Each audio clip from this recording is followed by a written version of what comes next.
Good morning, good afternoon, good evening from wherever you're logging in and watching today. Thank you so much for joining us for our Windows 365 AMA for the Windows app on Android. So this is a very exciting release. Can't believe it's already the end of April, and we GA'd this April 2nd, the very beginning. So I can't wait to get into this and briefly highlight the other releases that we had in our big April 2nd moment. But before I do, I would like to introduce our awesome panel today. Think you might have seen these folks once or twice before, so hopefully they look familiar. But Ankur, can you please remind us who you are, what you're working on? Yeah. Hello, everyone. Thank you so much for taking the time to chat with us. My name is Ankur. I work on the Windows 365 and AVD PM team. I'm focusing specifically on end user experiences coming from Android, Chrome OS, as well as Linux endpoints. Awesome. And then Kingston and Rishi. Hi, I'm Kingston. I work on security-related features for Azure Virtual Desktop and Windows 365. So today I'll be focusing on Intune Mobile Application Management, which has recently been integrated with Windows app on Android. Sweet. Over to you, Rishi. My name is Rishi. I'm also a PM on Azure Virtual Desktop and Windows 365. So my charter is over Teams optimizations and multimedia redirection. So all the unified communications within our products. And I'm here today to answer questions about Teams optimizations. Awesome. And as your returning guest, I am on the same PM team as everyone here, focusing on things like Windows 365 Link, and also along with Rishi on the unified communications and other awesome Windows integrations we have. So thank you all for being here. I know it is early for some of you. I know it's late for one of you. So I really appreciate you all here. I really value our very geodiverse team, just like all the folks that will probably be logging and watching this. So to recap, before we go into the first questions, I mentioned we had this huge release in April for Windows 365 and Azure Virtual Desktop. So the very first one was the Windows app on Android, which we're here today for. And we'll dig into all the details, what it means for the previous Microsoft Remote Desktop app that you might have found in the Play Store, all the features that Kingston and Rishi are working on. So we'll get into that in a bit. We also had the announce of GA for Windows 365 Link, that the device that only connects you to cloud, only connects you to Windows 365. We initially public previewed that back at Ignite in November, and it GA'd this month. Very excited about that.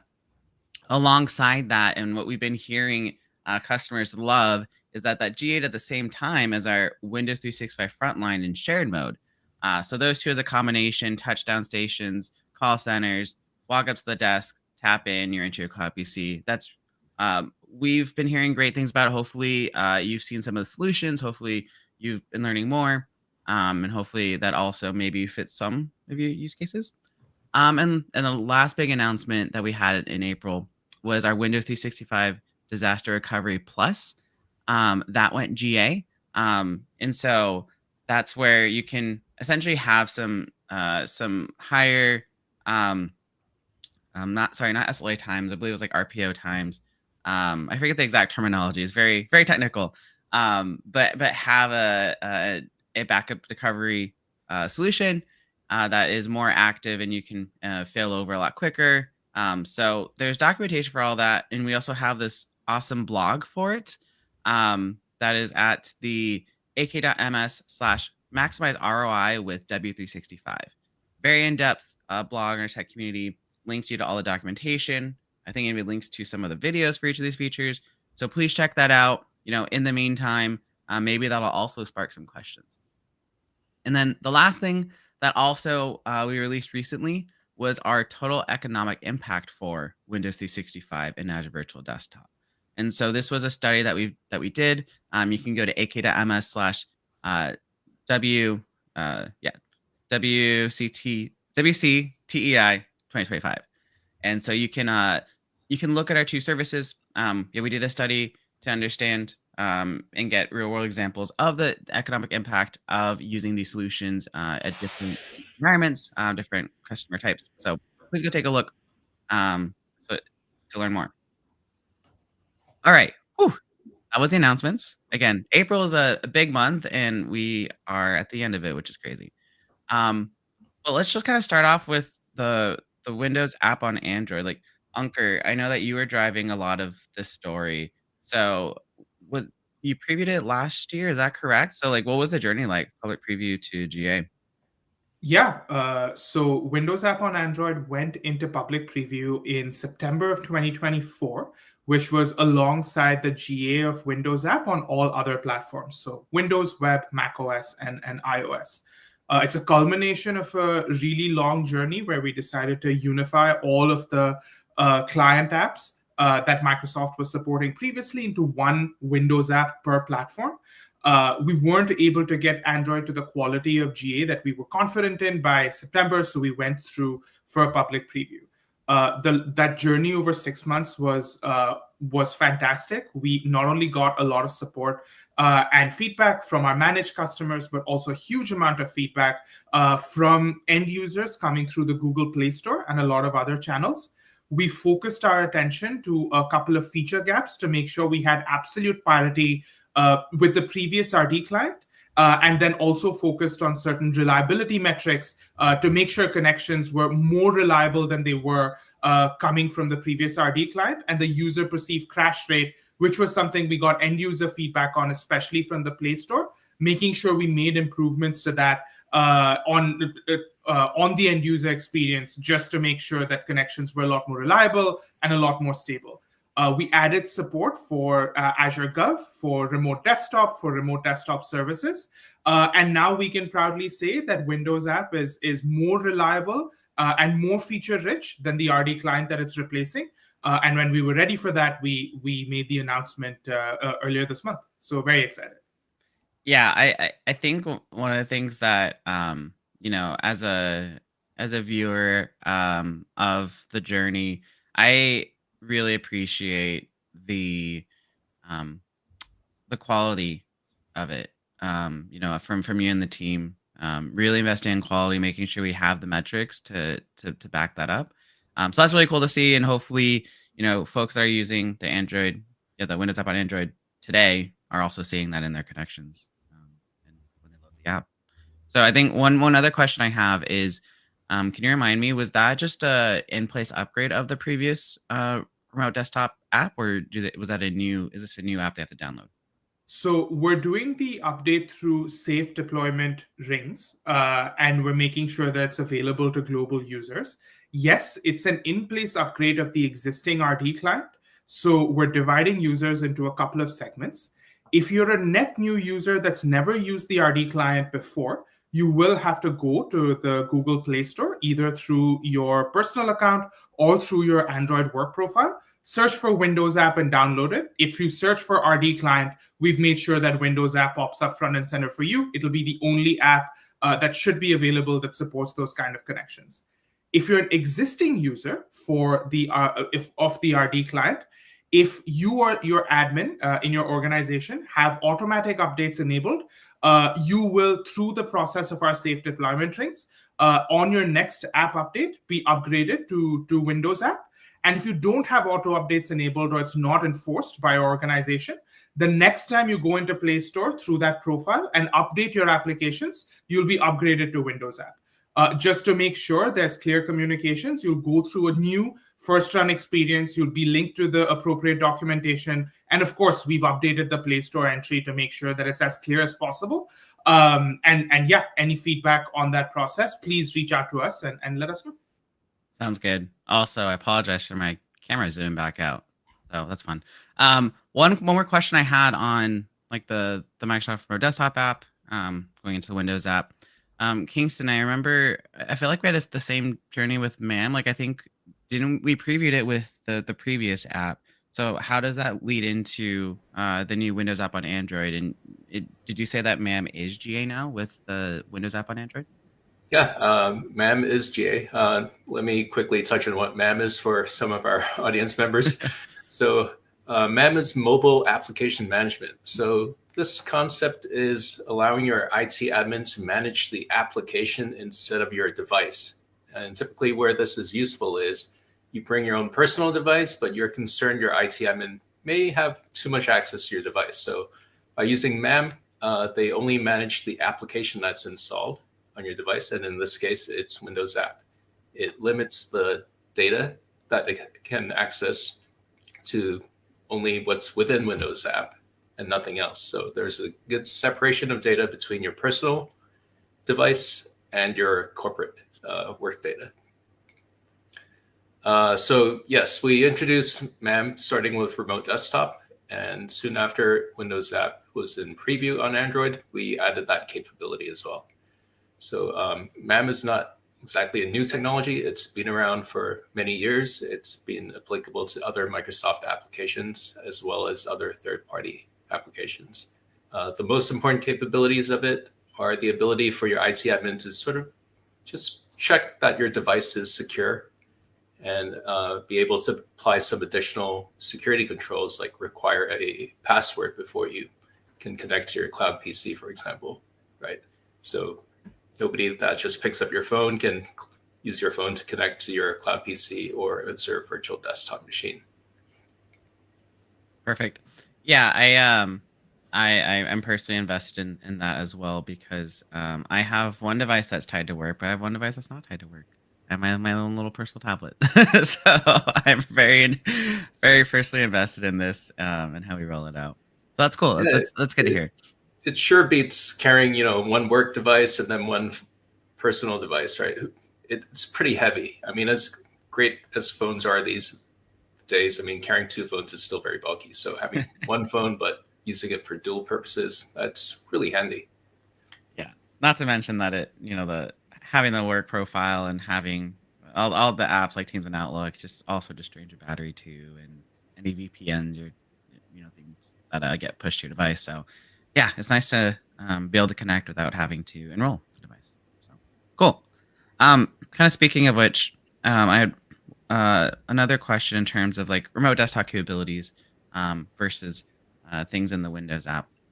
So Rishi, uh, you mentioned like the Teams optimizations. We have that on right now the desktop form factor. Is that correct? So what's the recent development for Android? Yeah, so Teams optimizations are available on the desktop operating systems. So for Windows app for Windows and Windows app for Mac OS, they're not yet available on the mobile endpoints, but they're coming very, very soon. So I'll start with iOS. So iOS will be the next endpoint that gets Teams optimizations. That is expected next month, so May. And shortly after, we will get Teams optimizations for Android. So that is expected sometime a little bit later this summer. So we're looking at the July timeframe for Teams optimizations on Android. So yeah, at the moment, only on the desktop operating systems, but mobile is coming very, very soon. Sounds good. And maybe we'll dive more into the optimizations too. But we do have a question from LinkedIn. Is the Windows app as good as the remote desktop app? Is it stripped down, or does it have all the same functions? So we made a very active effort on this, and Windows apps should support all the existing features that were supported in the RD client and more. So yes, in short, we should support connections to remote desktop services, Windows 365, AVD, all flavors, as well as some additional services like Power Automate, hosted machines, Microsoft DevBox, etc. We have made sure that the quality of these connections is at least as good as or better than the existing app that we'd be replacing. And the biggest note here is that new features from now on forward will be added only to the Windows app on Android. So Teams optimizations is an example of that, and then of course all other features on the roadmap. Okay, perfect. I think very kind of related in terms of the Windows app on Android. Is this supported on Chrome OS? Yes, we worked extensively with the Chrome OS team here, as well as some internal research on the best ways for Chrome OS connectivity to Windows Cloud resources. All Chromebooks that have been manufactured post 2019, which is the vast majority of the market at this point, do support officially running Android apps on them. We've done some extensive testing in our device lab as well. And our recommendation is for all Chrome OS connections to officially use Windows app on Android, and we'll continue providing support and updating features over time. So yes. Okay, perfect. I think maybe another caveat is, I remember previously, when we had like the web client, we weren't supporting that on mobile form factors. Do you know if that's still correct? So, like where we support the Windows app, via Android or via iOS. Do you know if we still have that support statement of web client is not supported? Do you know that, So Ankur? Do we need it with that? I believe it's not an official support statement. If you open up the browser and you go to Windows app on Android, Windows app on web through the browser, you should still be able to see your resources and log in, just like with any other browser. But for the most optimized experience of that platform, especially on the mobile devices, as you know, there's different manufacturers with different kind of system settings, etc., that we at the Android level or at the iOS level do get exposed to and able to plug into. So for the most optimized experience and for features like MAM, it would probably be best to use Windows app off that dedicated platform. However, I don't think connections coming from the web client will be blocked. So you can technically go into the browser and use it. Yeah, that was my understanding too. We don't block it, but you're gonna get much more rich features integrations by going through the native app on that device. Yes. So maybe similar as well. We have a question on MAM. One, does the MAM feature for the Windows app, does that work on Android 16? And also, like, what's the support statement and support cycle as the new versions of Android roll out? Oh, great question. It's as big a mystery to you as it is to me when Android 16 will be announced. We depend on Google for that. If there are any Google friends watching this, drop me an email. I'd love to know when it's coming out. So the Android 16 beta is out. So there has been development work to make sure MAM starts working on it. Our goal is to get MAM working as close as possible to the day one release of Android 16. So there's no lapse in support for your application wherever it's deployed. However, having said that, if Google decides to do a last minute surprise and add some additional functionality that we aren't expecting, then maybe not everything will work as expected, right? There have been some cases of this by other vendors, but it is pretty rare, and we usually work with extra speed in order to address the gap if there is a gap. But I think generally speaking, the core functionality works as expected. You can do things like make sure your OS version is at a particular level, your Windows app is a particular level. There's no jailbroken or rooted devices being allowed to connect to your IT infrastructure. You can make sure there's no malware present or detected by whatever mobile threat defense solution that you've deployed on your Android device. So in short, I feel pretty good. We're going to support it within days of its release, but it's not a guarantee. So be careful. Don't automatically upgrade to Android 16 just because it's out. You will be able to use the Windows app when that happens, but you just won't get the MAM functionality working. So, yeah, I guess that reminds me. And you mentioned having part of the MAM checks is the OS version and also the Windows app version.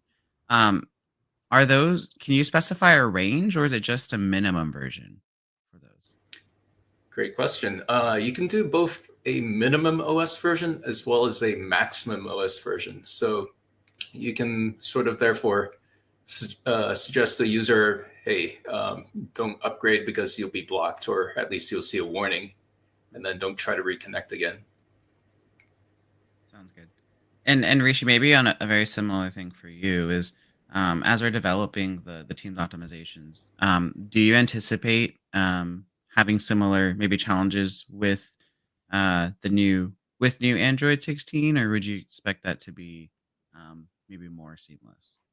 Yeah, for teams, it should be a little more seamless. So we don't anticipate any issues with newer versions of Android. So teams optimizations, once they are in the Windows app for Android, at least in preview state, coming this summer, everything should work as normal with new Android versions. Sounds good. And actually, one more question on the team's optimizations. I guess which optimizations engine is it running? Because I know on Windows we started with WebRTC and then we had the new Slim Core.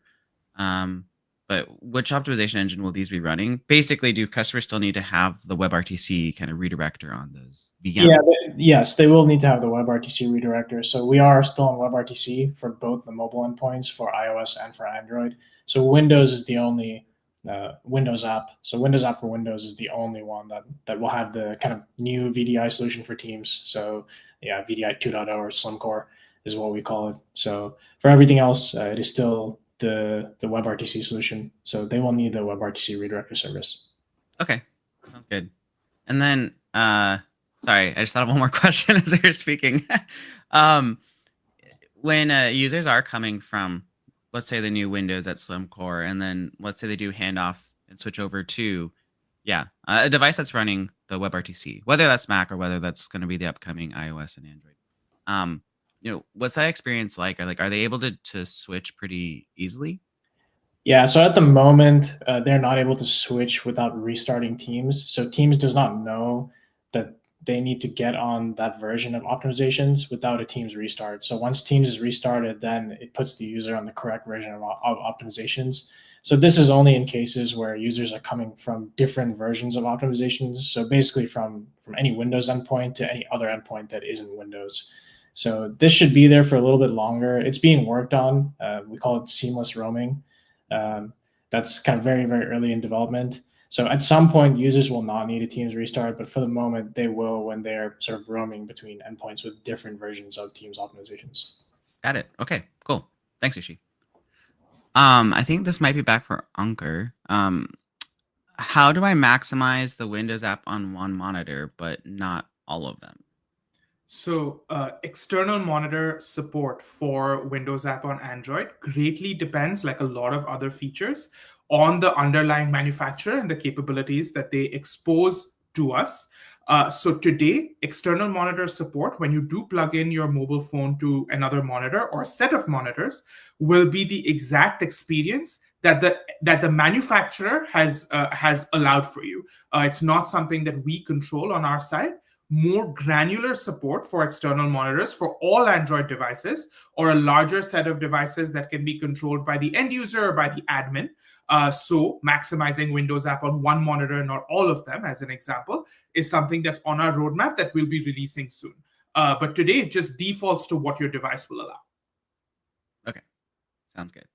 Yeah, so I guess that's kind of regardless of devices that project through USB-C versus That's right. casting. Yeah, we just default to the default casting mechanism that the device allows through Android. Okay, cool. Yeah, I guess I haven't played with that too much, so I haven't seen it, but I could totally see that being a valid question for just trying to have full productivity. Yeah. All right. Let's see. What else do we have? So Kingston, Rishi had been mentioning the season optimizations for mobile.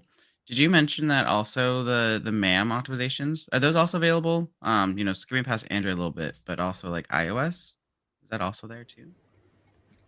Yeah, MAM is also available for Windows app on iOS. The capabilities are pretty similar since Intune has focused on iOS and Android MAM support for many years now.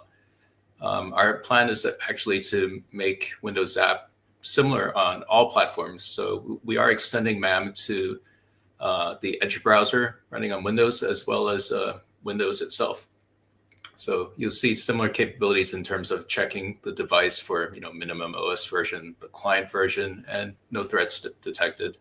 as well as some requested features such as blocking redirections, because you don't want your users intentionally or accidentally copying a sensitive file containing credit card numbers, social security numbers onto their personal device, right?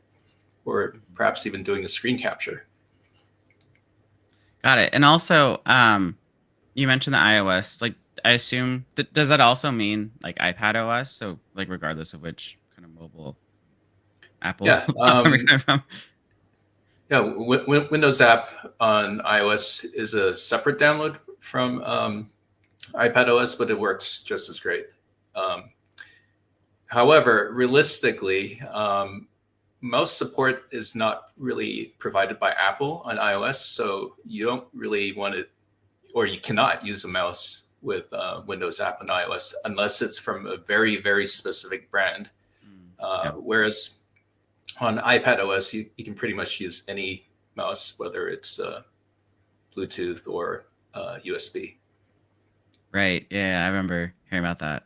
Okay, cool. No, that's good clarification. Also, I'll be very excited to have you back when we can talk more about the MAM on the Windows app on Windows. That's going to be an exciting thing. So, well, we'll circle back on that, Kingston. Let's see. So there's a question. I read that Windows app can be used with kiosks. How do we prevent the Windows app from remembering the last logon user? So if I fully understand the question, log on after every time the app is opened or closed is not enforced through an app setting, but it can be enforced as part of a security policy, or I believe it can be it should be able to be triggered through MAM as well. Maybe Kingston can weigh in on that, but through a security policy in Intune on those devices, you should be able to enforce a logon for every time the app is open or closed. Yeah, this is an interesting scenario. People talk about kiosk mode in slightly different ways. Sometimes people's expectation of a kiosk is it's already logged in, you just can't make changes to the system. Whereas others think of it as a sort of like one-time personal use. So you log in, but you are able to make some changes, but when you log off, everything gets reset. So I think we're investing in both type of scenarios.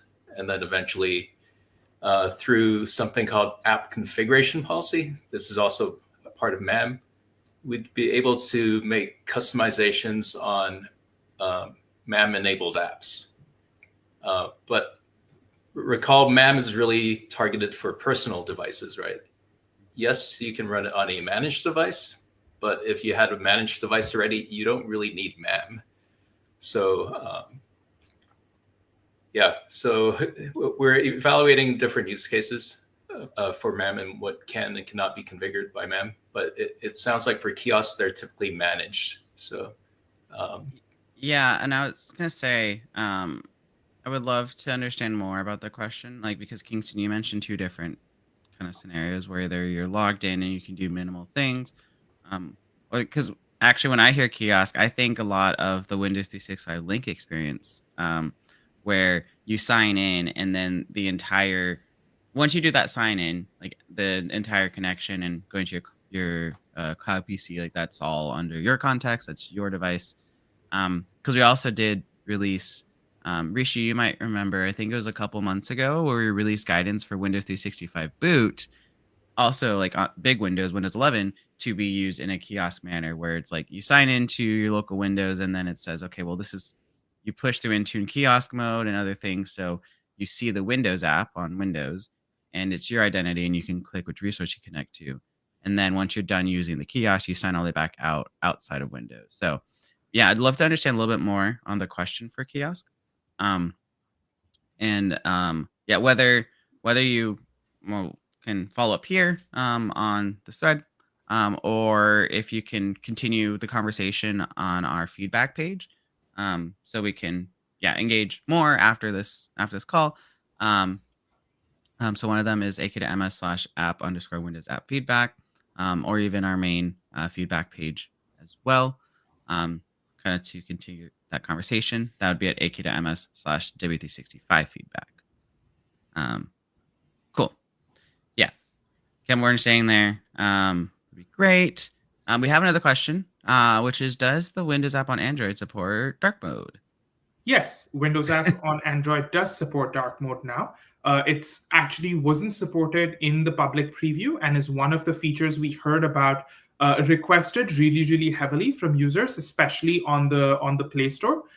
So we listened, and over the public preview period, we built it in. Today, the GA version of Windows app on Android does indeed support dark mode.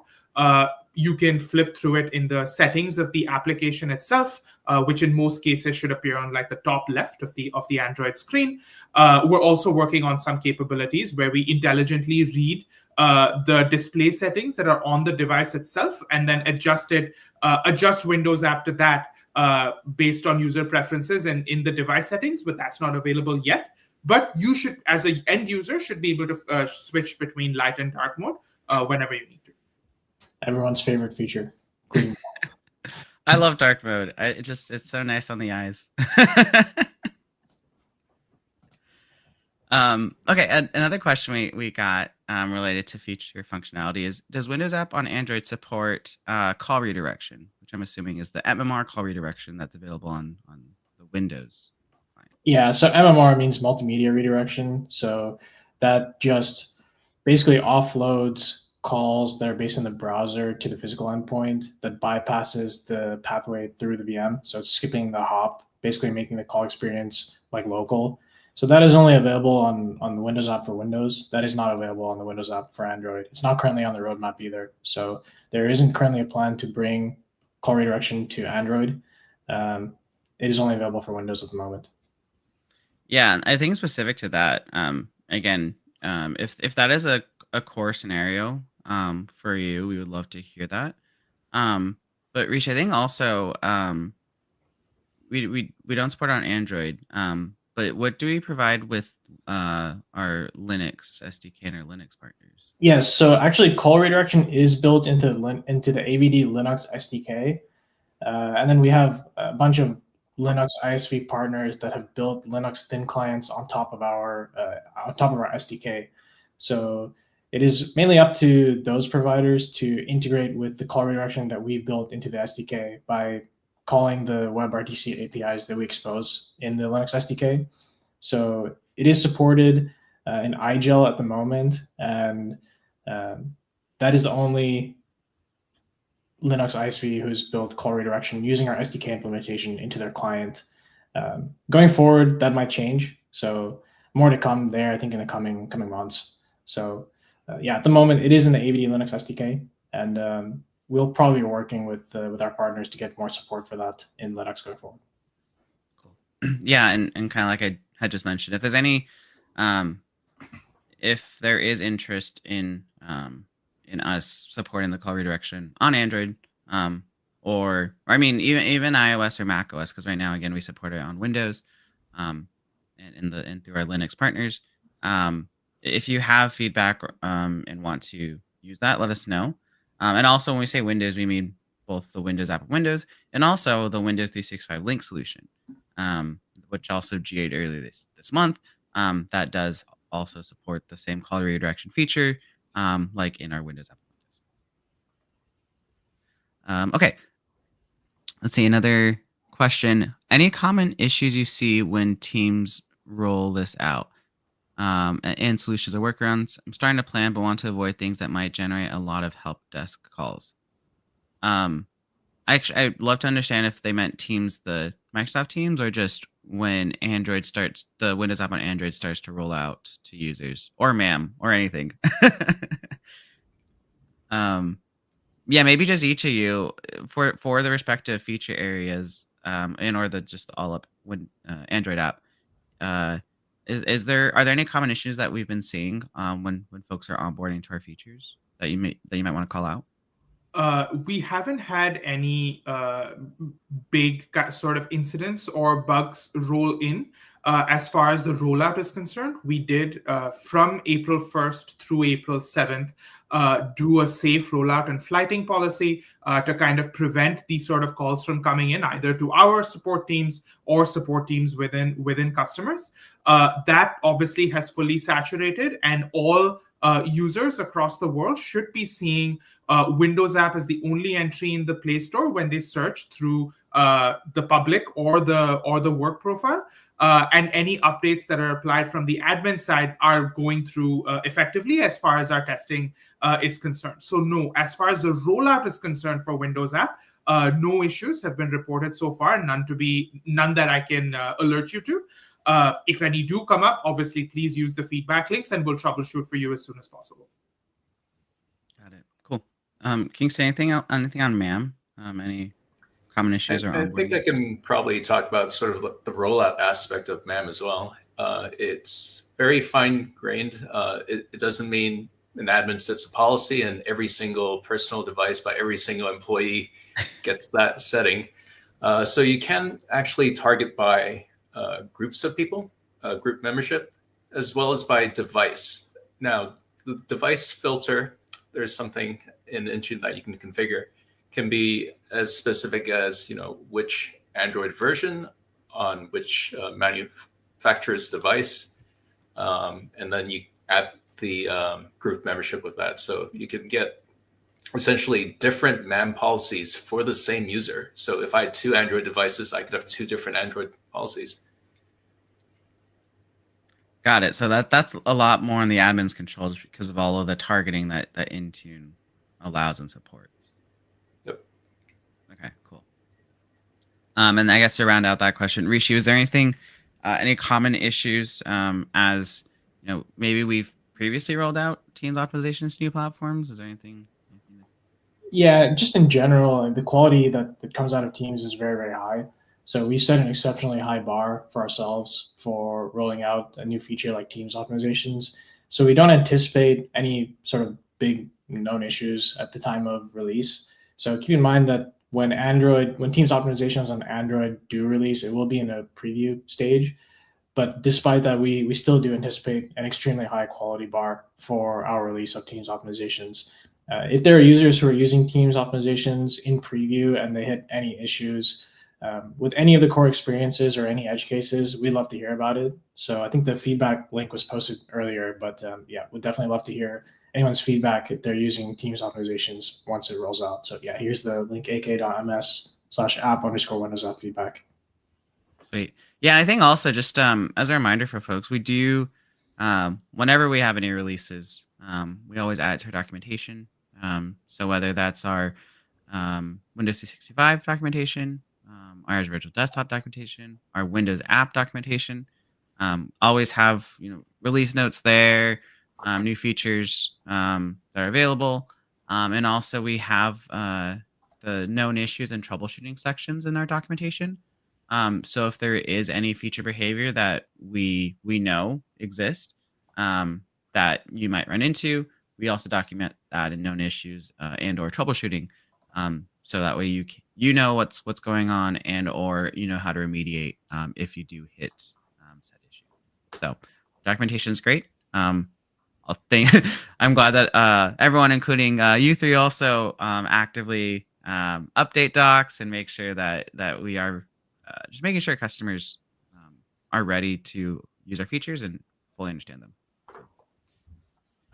Okay, I think Kingston is probably, or actually, maybe it's Kingston, maybe it's Unger. I don't know. Can you set a minimum Android version requirement for people to use with the Windows app? Yeah, I'll take that question first. So yes, using MAM, you can specify in the MAM policy that a specific minimum version be required. There are 3 different settings you can do, actually. One is a warn, which means when the user signs into Windows app, they get the MAM policy. It will say, hey, your IT admin basically suggested you upgrade to a newer version, right? And then the second option is a block, which means the moment you sign in with your account, there's a check run against your device on which OS version you have. It fails to meet the requirements, so you won't be able to connect to your Windows 365 or Cloud PC. So you get sort of like a sort of more in-your-face notification. And then the third option is a bit more drastic. It's the wipe option. Now, it doesn't wipe your personal device, so your personal files are safe. It just wipes your account. it cleanly removes your account from Windows app. So the next time you launch it again, it will try to check for the man policy again. And once, if you don't upgrade the OS, then you're going to run into the same thing. It's just going to basically reset your Windows app to a clean state. Got it. Sorry, and then Ankur, did you have other? Yeah, just to add on that a little bit from the Windows app side, we just in order to meet customers where they're at, some who've been impacted by device refresh issues because of supply chain outages during the pandemic, maybe also because budgets were hit during the pandemic, etc. On our side, we still support although we do not recommend it. We still support running any version of Android 10 and above, even though from Google's side, Android support for Android 10 ended in March of 2023. This is just some additional flexibility we're offering. Although the currently officially supported Android OSs from Google itself is Android 13, 14, and 15. With 16 to come. So obviously, we also recommend that customers and end users are on one of those flavors of Android. We will be over the course of the coming months working with customers and looking at our telemetry to see how many customers or end users may be on unsupported from Google versions of Android and figuring out a way to migrate them, if possible, to Android 13 or above. And then only will we be deprecating support for those previous versions. But for today, anything above Android 10 Plus can be supported, and usage can be and login can be enforced in the way that Kingston was talking about previously. Let me just add to that a bit as well. So in addition to what version we support for Windows app, there is actually a version requirement for Intune MAM as well. It is separate, but fortunately, I believe they're also at Android version 10. So we're aligned there. I don't know the behavior if you have a version that's older than Android 10, but generally speaking, it's best to run a newer version for security purposes. There are lots of bugs, security holes coming out these days, almost on a weekly or monthly basis. Got it. Yeah, thanks for the distinction. Actually, both of you. Yeah, because Kingston, you're right. Like the app protection, the MAM capabilities, that's a lot of it is developed by our partner team, and we have to integrate it with it. But that's our partner team in Intune, right? So, yeah. So thank you for the guidance there. Ankur, I actually wanted just to double click. You mentioned that we want to highlight for folks to potentially upgrade to newer OSs that are officially supported by Google.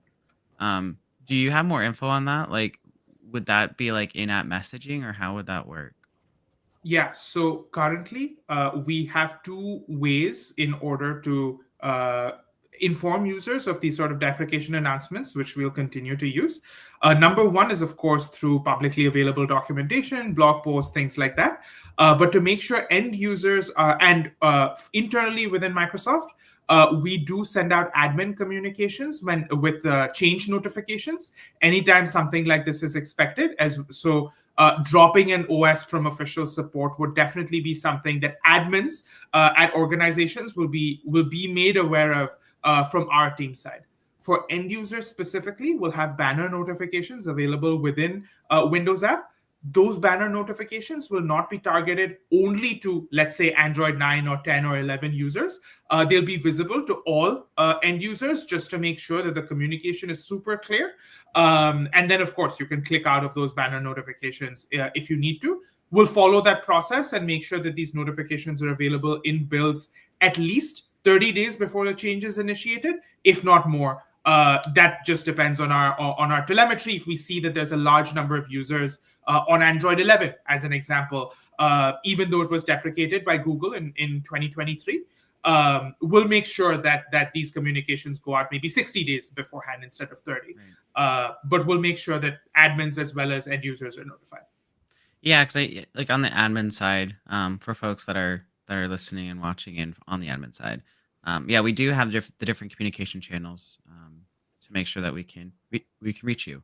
We had this awesome blog, and that our our partner Megan wrote that talked about keeping in touch with the product, and it mentioned different admin avenues. Like there's a service health dashboard. If you're in Azure Virtual Desktop and you mostly work in Azure, there's communication methods there that are admin facing that we send the alerts. Unfortunately, I don't have that blog on me handy, but admins that are listening, please do make sure that wherever you're managing, whether it's Admin Center, Azure Portal, Intune, um, you know, the Service Health Dashboard, I think it's the Microsoft Admin Center. Make sure you're plugged in there. Anything that we do want to share with admins in terms of deprecation, in terms of notices, we do try to use the channels where you are. So please just stay plugged in there. Maybe if we find the blog, we'll post it, but we'll have to maybe I'll have to dig that up later. All right. We have a really good question on LinkedIn. I want to get this is going to be a brainstorming session here. As Microsoft bridges Windows and Android through immersive app experiences, is there a roadmap for enabling cross-device memory state continuity, where a task started on the Windows app for Android could contextually resume within the Microsoft 365 Copilot fabric, enriched with local device signals, behavioral memory, and user intent scoring? So maybe I'll start with that. And I agree that this is almost a brainstorming session at this point. But today, that is allowed to some degree. Windows app on Android is the client through which you can connect to a Windows experience that might be located somewhere else. So if you're on a Windows 365 Cloud PC, as an example, if you access it through your Android device, let's say it's a mobile phone that you're using on the go, if you do make changes and have a browser tab open in your Cloud PC, and you were to log out of that, and then you were to log back in using Windows app on web or Windows when you were to get back home, all of those changes will be saved, context will be preserved, and the Cloud PC experience will basically resume from where you left off before. So even a simple change on Notepad, as an example, if you added in a new word on your Android device, will reflect on the Windows device itself. That's something Cloud PCs being available anywhere at any point in time from where you left it before is something we support across platforms. The offload into M365 Copilot and other experiences is something that I think we'll have to brainstorm. For now, Windows app is just the client experience that allows you to connect to a remote resource. How that kind of plugs in with M365 Copilot beyond what I just described is definitely something for us to think about. Yeah, it's really interesting, and actually one brief I guess caveat I want to mention is that like for your Windows 365 Enterprise or Business license, that is a user's Cloud PC. It's theirs. I just wanted to call out that for things like the Windows 365 Frontline, whether that's in dedicated mode or shared, because there are different concurrency limits. Our typical guidance is to enforce timeout activities. That way, if someone steps away and actually meant to log off for the day, but they just hit lock and they didn't actually sign out of their session, which would then eat up some concurrency that you might want. That's why we do uh, recommend some timeout policies. That way, it actually does log the user out. So just a slight caveat. But yeah, generally the Cloud PC is yours for Enterprise or the Business or Frontline and dedicated mode. The Frontline and shared mode is really just an all-purpose. You sign in to do a quick task, whether that's I don't know, add your add your time off, check your pay stub, hit go check a line of business app real fast, and then you're done because you checked what you need to do. So just want to add that caveat to your description, which was still good, Ankur. So thank you. But yeah, I think the other what you also mentioned is that right now the Windows app is kind of a portal into your Windows experience. So yeah, I do think there'll be interesting ways to sort of that we could maybe add these experiences. Personally, like I've used the Microsoft 365 Copilot to like find a doc or add something to a doc. So if you're using OneDrive, things are stored in your company's SharePoint. there probably is some existing stuff you can do to say, well, okay, I was working on this device from Windows app on Android, but now I need to actually quickly on another device check something from that document, get a summary, add a slide or add some paragraphs.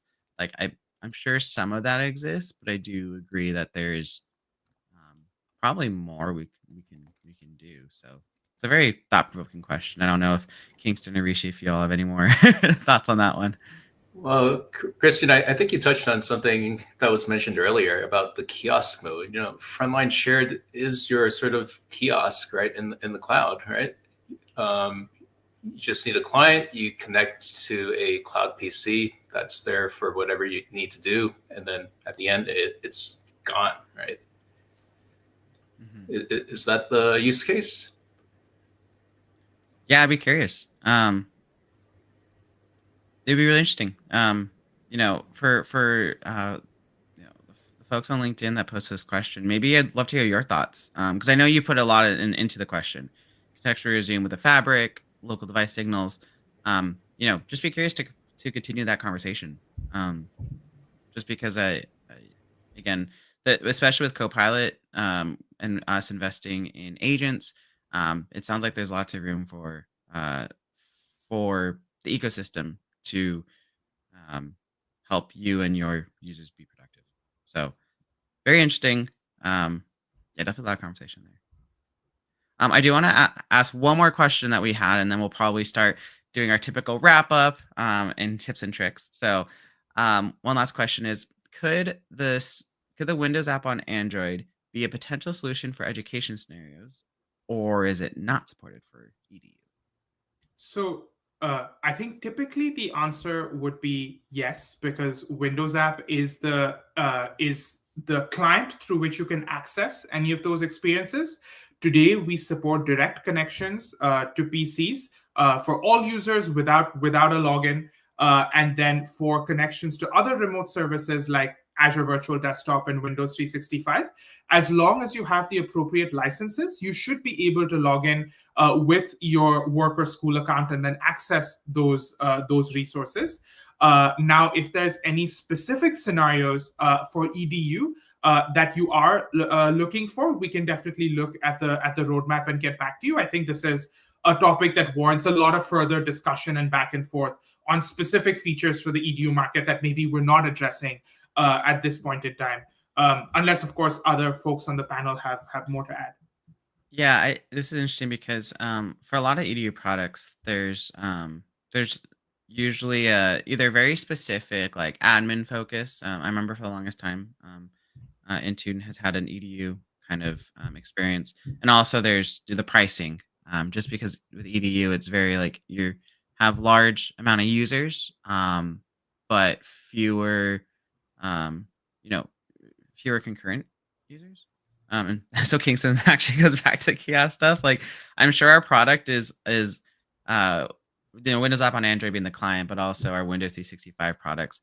I feel like it has a lot of functionality that EDU customers might find useful. I just know that we don't have the EDU pricing that discounts that we offer in other Microsoft products. So that's probably where we're gonna land with EDU. But I think that's a great question. Again, let us know, especially for EDUs, because we don't have that sort of licensing pricing yet. I would love to hear your feedback in terms of what the use case is, but also like what it is our frontline shared. Is that like almost in the right direction of what you need to be successful in your current EDU setup? Despite us not having the pricing. So happy to hear that feedback. I think it's always an area where we as Microsoft are interested in. So definitely want to hear that feedback. Okay. One last thing. We're gonna wrap up, but we did find I mentioned we had our awesome person Megan write a blog post on how to stay current, how to stay updated with Windows 365 and Azure Virtual Desktop. So that is ak.ms/Windows 365 resource guide. Again, for any this covers some of the admin communications for deprecation notices, alerts, or just like product changes. Like this has the full set of what you can stay plugged into as an admin to make sure you're receiving all the news. Outside of this once a month call. So. All right. So last 5 minutes, what I like doing is having each of you members on our panel give a quick tip, trick, or something you want, our customers to try using our, Windows app, Windows Cloud experience. So, Anka, I'm going to start with you. Download Windows app on Android from your favorite Android device from the Play Store, either on your profile or the work profile.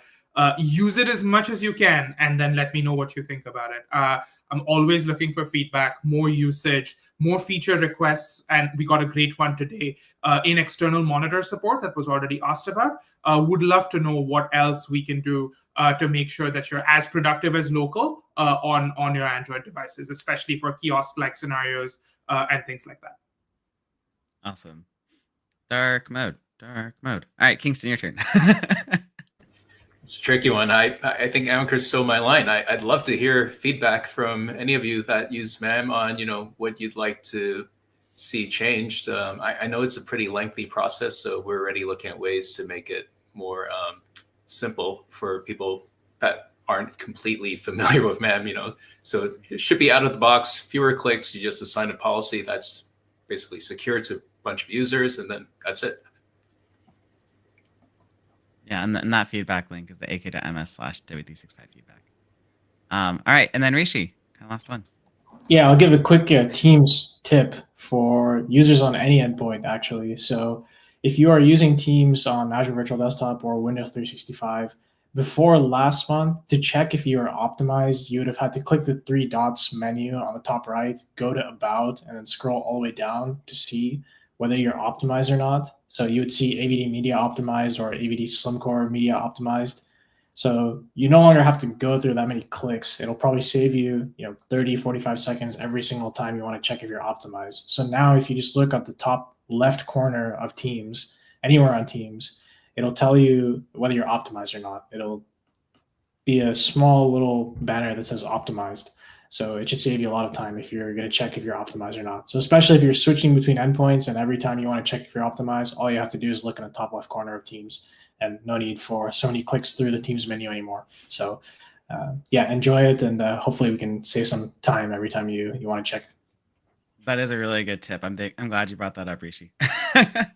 Sweet. Okay. Well, again, thank you for joining today. It's been a busy but awesome April. We will be back here next month in May to cover new exciting developments, bring on some new panelists. And you can save that now and add that to your calendar by going to ak.ms/ama/windows365/2505. So again, always just thankful to have you here. Again, big thank you to our panelists this morning / this evening for joining us, and one of us can go off and get some sleep now. But really appreciate all of you.